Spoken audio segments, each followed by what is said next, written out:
So with that, we'll turn to our next speaker, Dr. Peggy Biga. She is from the Office of the Chief Scientist, also faculty from the University of Alabama, Birmingham. And she's going to talk to us about how aquaculture aligns with the Ag Innovation Agenda and the USDA Science Blueprint. Peggy, please go ahead. Thanks, Karen. And thank you, Dr. Jacobs-Young, Mary D. Beal, and Dr. Hutchins for helping us open today's webinar. And thank you all for being with us today for our conversation on how aquaculture is agriculture and USDA's role in supporting farmers of fish, shellfish, and aquatic plants. Aquaculture is agriculture, and although it is in many ways unique, traditional agriculture itself is extremely diverse. Therefore, aquaculture is not alone in being unique. USDA programs must be adaptable to supporting many forms of agriculture, including aquaculture. Aquaculture's diversity can be seen across many different species, as shown in this image. It can include finfish, like catfish and rainbow trout, salmon, hybrid striped bass, shellfish, like oysters, clams, mussels, shrimp, crab, and algae and seaweed.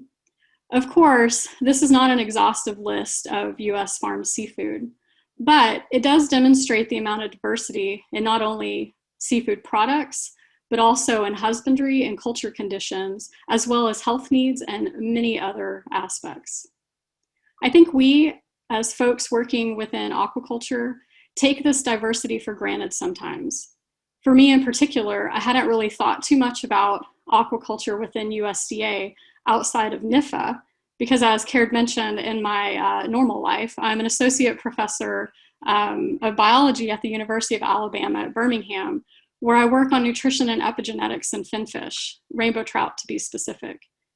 But back in September 2019, I went on professional development leave for my university and came to Washington, D.C. to work in the Office of the Chief Scientist at USDA as a AAAS Science and Technology Policy Fellow.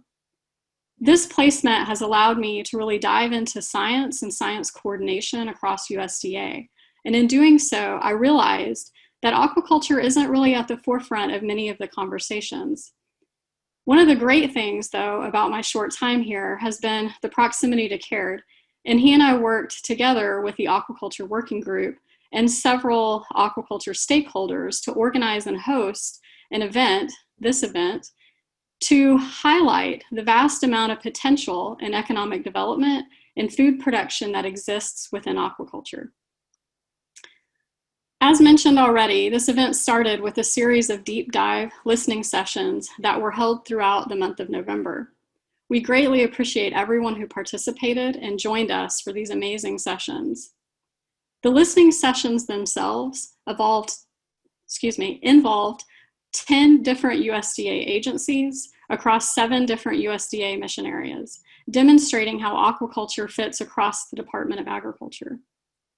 When organizing these sessions, we used the USDA Science Blueprint, as well as the Agricultural Innovation Agenda, to help guide our discussions with stakeholders. One key aspect that's already been pointed out this morning is that with a rapidly growing global population and depleted natural resources, it's crucial we sharpen our focus on one of the most efficient forms of animal production and agriculture that also has minimal impacts on the environment, and that's aquaculture. Overall, aquaculture is the fastest growing animal production sector in the world.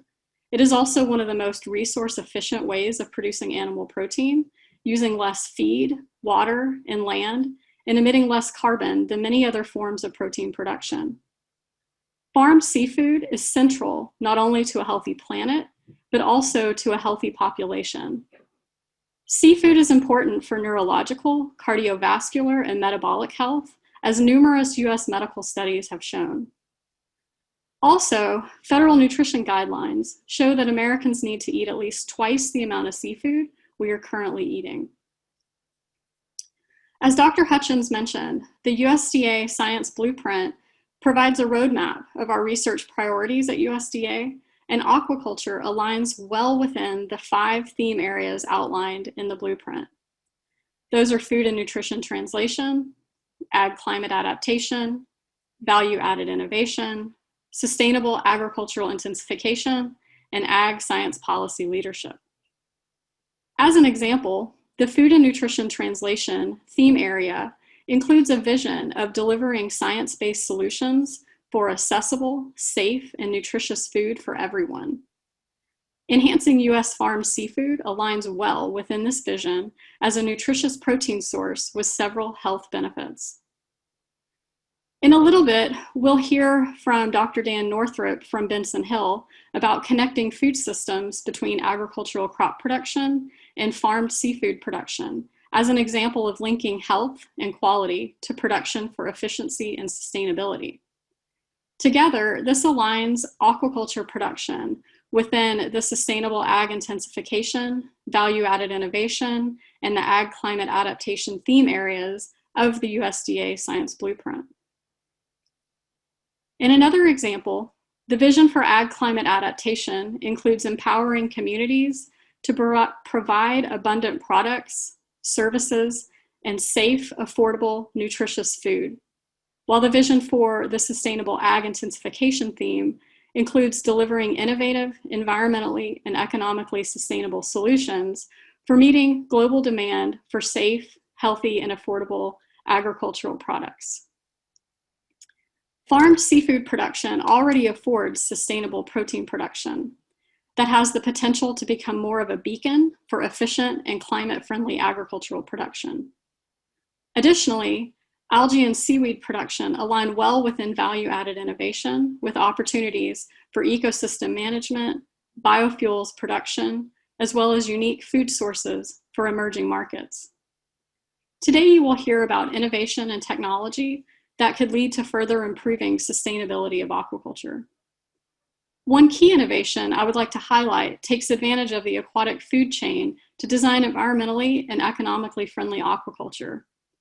This type of system, called Integrated Multi-Trophic Aquaculture, or an IMTA, takes advantage of natural aquatic ecosystems where algae feed on small molecules in the water. Species like oysters feed on algae. Herbivorous fish feed on algae and aquatic plants. Carnivorous fish feed on small animals, and aquatic worms and sea cucumbers feed on the detritus from the other animals within the system. IMTAs can save money and keep water clean while producing healthy, protein-rich aquaculture products in an eco-friendly way. Today's webinar will highlight the efforts of a USDA-wide approach to learning from our aquaculture stakeholders. This effort aligns with the USDA Agricultural Innovation Agenda, which focuses on stimulating innovation so that American agriculture can achieve the goal of increasing US agricultural production by 40% while cutting the environmental footprint of US agriculture in half by 2050. The Ag Innovation Agenda is comprised of four main components, including innovation strategies to synchronize public and private sector research, to integrate innovative technologies and practices into USDA programs, to monitor and track productivity and conservation data, and improve accountability. These targets will help measure progress toward meeting future food, fiber, fuel, feed, and climate demands. It is easy to see how aquaculture, a production system with enormous growth potential, can be a large part of meeting these goals. For domestic aquaculture to be successful, USDA must do its part, including forming and continuing key partnerships with other federal, state, and tribal agencies. Sometimes we take the lead, and sometimes we work through partnerships and collaboration.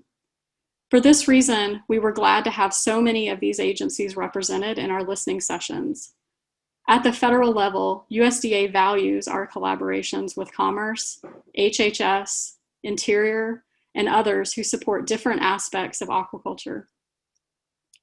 In 1862, President Lincoln established the USDA and called it the People's Department. The success of USDA is dependent on our ability to serve American farmers and consumers. Therefore, we appreciate all of the time aquaculture producers, educators, and supporting industries contributed to our listening sessions. The perspective and information you provided will help us shape USDA programs to better serve and best serve the aquaculture community. If you were not able to contribute or participate during our listening sessions, please send feedback by December 18th. Here you can see the email addresses of myself and Caird, and we would be happy to receive any feedback that you might have. If you have a specific topic, please include that either in the subject or somewhere in the email so we know where to put the comment and feedback. We will be forming a white paper, which will be posted along with a recording of this webinar to our website at usda.gov, shown here. Now, we will hear from several speakers who will set up the foundations for why we felt this webinar was important. We will hear more about aquaculture being agriculture, about the alignment between traditional crop agriculture and innovation within aquaculture, about economic development opportunities aquaculture affords, and importantly, we will hear from key stakeholders on what USDA can do to support aquaculture industries. So now I'll turn it back over to Caird. And again, we thank you all for being here and participating in this important webinar with us. Thank you, Peggy, and thank you for all the work that you've put into all of these listening sessions and this webinar. So